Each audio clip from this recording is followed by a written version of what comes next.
What up, everybody? The trade rumors surrounding the New York Knicks are on fire, and it sounds like these players right here are the most linked to the New York Knicks as the trade deadline is just around the corner. So I want to ask the audience, before we take a deep dive into each one of these players and what it might cost for a trade, which one would you pick to trade for? Not which player's the best, who would you pick to trade for? Think about what it would cost in a trade to land one of these guys. Type EG for Eric Gordon, GT for Gary Trent, or MB for Malik Beasley.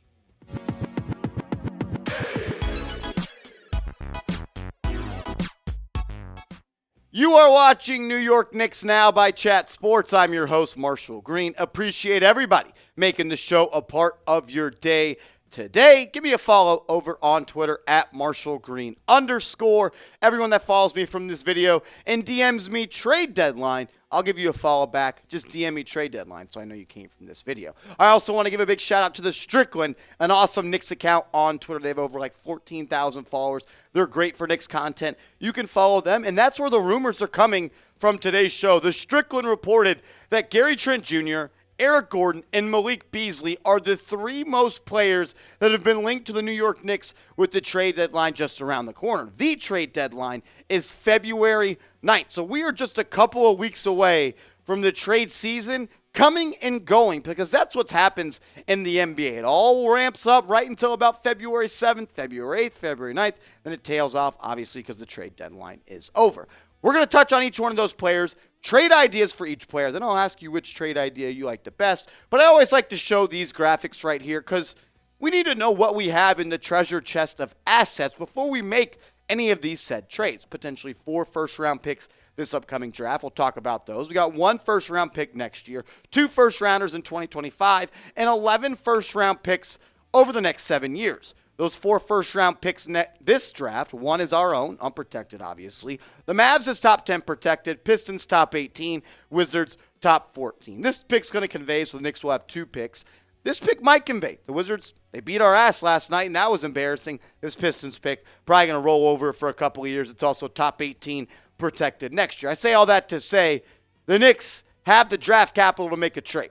And if they make a trade, we're going to go live. We're already going to be live for the NBA trade deadline here on the channel, youtube.com/KnicksTV. We're going to be live all day on trade deadline day. So if a deal happens, we're already going to be live breaking it down. Not a lot of other channels will be. We will be. So lock us in, hit that big red button, subscribe, and turn your notifications on so you get alerted anytime we go live or put out a video. Let's start talking about all 3 of these players. And let's start with the shooting guard forward for the Toronto Raptors, that being Gary Trent Jr. Right now in Toronto, they're in a spot where they don't know where they are. They don't know if they're contenders, they don't know if they're pretenders, or they need to build more of this roster. And trade rumors are surrounding that team like crazy. Mark Stein had this to say about the Raptors. He said, Gary Trent appears to be the most likely Raptor to be traded, and by a wide margin. Various rival executives are under the impression Toronto will even search to move Trent before the deadline, as Trent is positioned to decline next season's $18.5 million player option and test NBA free agency. And that's why the Raptors are looking to trade a guy like Gary Trent. In my opinion, Trent being an unrestricted free agent this summer makes a trade possible for him. And I think the Knicks are a destination that makes a lot of sense. Whether the Raptors and the Knicks make a deal, I'm not sure about that. I'm sure they could put their egos to the side.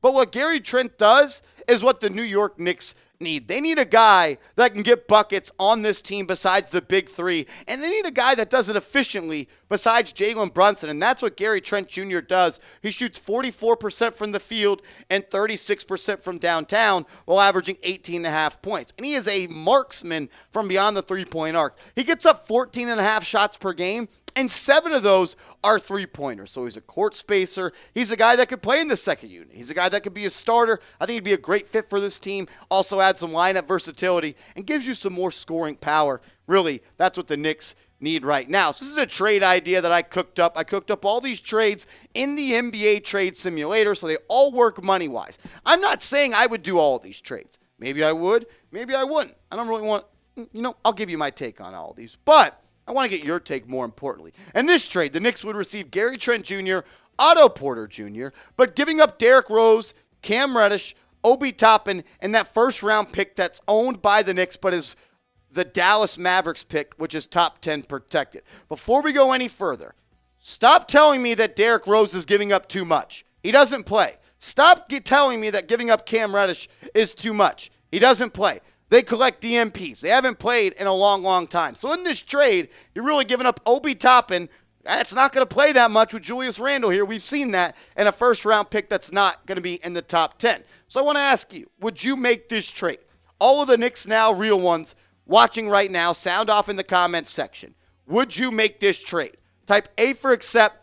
Type D for decline. You're also getting a serviceable rotation player in Otto Porter Jr. that could be your backup small forward and play some backup 4. He even played some backup 5 and small ball 5 for the Warriors last year on the way to their title. What say you? A for accept, D for decline. We're going to get to more trade rumors and trade ideas in a second. But first, I want to give a huge shout out to today's Knicks Now sponsor, Fume. Go to tryfume.com/chatsports and use code chatsports to get 10% off the Journey pack. We all have bad habits, and we certainly know how hard they can be to kick those bad habits. Our sponsor, Fume, is on a mission to accelerate humanity's breakup from the bad habits that consume far too many of us. Fume is a natural diffusive device that uses plants and behavioral science to help you trade out your negative habit for a positive one. I didn't expect much out of Fume when I got it, but the minty sensation is really powerful and really hits the back of your throat. It's got 3 different flavors.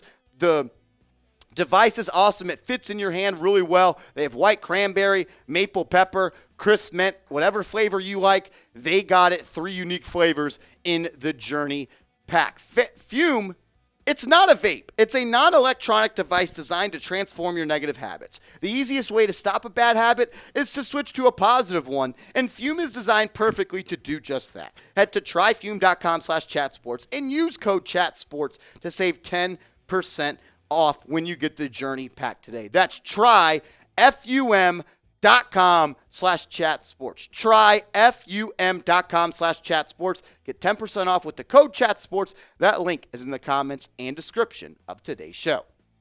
Let's get to trade target number 2, and that being the scoring guard for the Utah Jazz, Malik Beasley, formerly of the Minnesota Timberwolves. He was a part of that Rudy Gobert package. And I think Malik Beasley is another guy that the Knicks could benefit from having on their roster, but he's more of a bench piece. If he comes to the Knicks, I wouldn't insert him in the starting lineup. I'd keep Quentin Grimes there. I think Beasley is a guy like Gary Trent Jr. gives what the Knicks need. He attempts 12.5 field goals per game. 8.5 of them are three-pointers. He likes to shoot the ball from beyond the three-point line, and he does it at a very, very efficient clip of 37.7% from downtown. He averages 12 points per game in 27 minutes so far this season.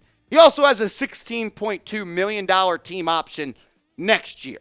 So if the Knicks were to trade for him and they weren't happy with his production, they could decline that team option and get $16 million worth of salary cap relief.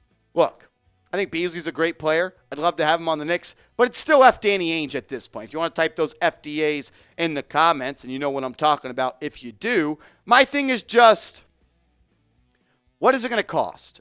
I don't think I want to really give up that much for a guy like Malik Beasley. I know he's a good player, but it also, you're going to have to give something up because he is a good player and he could shoot the 3 well, and he's one of the best three-pointers in the NBA at the volume that he gets up in the limited action that he sees. So what about a trade where the Knicks get Malik Beasley, the Jazz get Derrick Rose being a $14 million expiring player, so you get salary cap relief from Malik Beasley, and you get a first-round pick in the process. It's top 10 protected, so it's not the most coveted first-round pick. I think we've learned outside of the first-round picks that are owned by the Knicks and their own, the other firsts that they have don't have much value across the league. Would you make this deal? Would you trade Derrick Rose and that Dallas first-round pick in this coming up draft that's top 10 protected for me, Malik Beasley? Would you do it? Type T for trade, type P for pass. Sound off down below.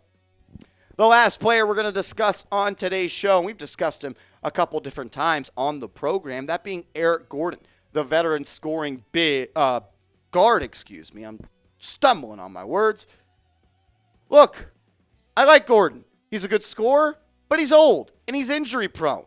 And the Rockets want a first-round pick for him. I am not trading a first-round pick for Eric Gordon unless it's the top 18 protected pick that comes from the Detroit Pistons, which is top 18 protected this year, top 18 protected, then 14, then 12, and then it turns into 2 second-round picks. So that is the least valuable first-round pick the Knicks have. But I'm going to be honest, I wouldn't even do that trade. I like Gordon, though. He's a veteran player. He's a professional scorer, shooting 43% from the field and 35% from downtown. He's giving you 12 points per game. I like him. When he's healthy, he's a scorer. I think he'd help this team come off the bench, but he's one of the guys that I'm least interested in today's show that we talked about. So what about this trade idea? Once again, we have Derrick Rose. You might be saying, why are you trying to trade Derrick Rose? He's just a good trade chip because he's $14 million. He meets the salary of players coming in, so it's going out the same number, and he's an expiring deal. That in itself is valuable in a trade. Attach Cam Reddish, a guy that's not playing. You're trading 2 guys that collect DMPs for a guy that can get you 20 a night off the bench. Look, all these trades, I think, make the Knicks better. But the Knicks have to decide who they are and what their goal is for this season. Not choose a direction, just find out who they are. Are they contenders? Are they pretenders? Are they building momentum? Are they getting better as every game goes by? Is this a year where they're trying to accumulate assets? Or are they trying to make trades to win games this year?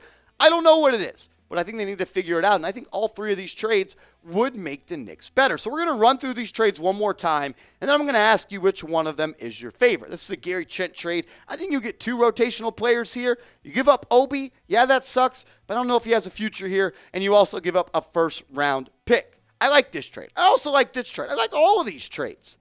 You only can make one. Malik Beasley for Rose and a first. Or would you trade Derrick Rose and Cam Reddish for Eric Gordon? I think you need to understand.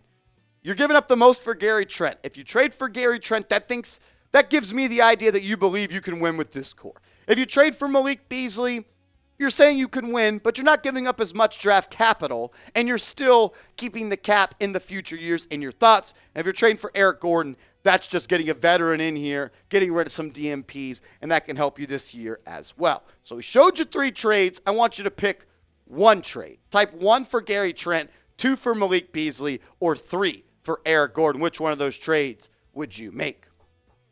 For me, it's go get Gary Trent Jr. This team needs another scorer on this team, and they need a guy that could do it at an efficient clip. And that's what Gary Trent has done this year, shooting above 36% from downtown and giving you almost 19 points per game.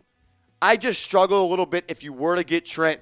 Do you start Trent and then move Grimes to the bench, or do you start Grimes and move Trent to the bench? I'm honestly cool either way with it. I want Trent on this team because the Knicks need to score, and they need another guy that can knock down shots. I think we saw last night against the Washington Wizards that if this team can't hit shots, which they're really not built to do, they're going to lose to bad teams. That's what they did. I appreciate everyone making New York Knicks Now a part of their day today. Make sure to give me a follow on Twitter and send me that DM so I know you gave from this video, and I can give you a follow back.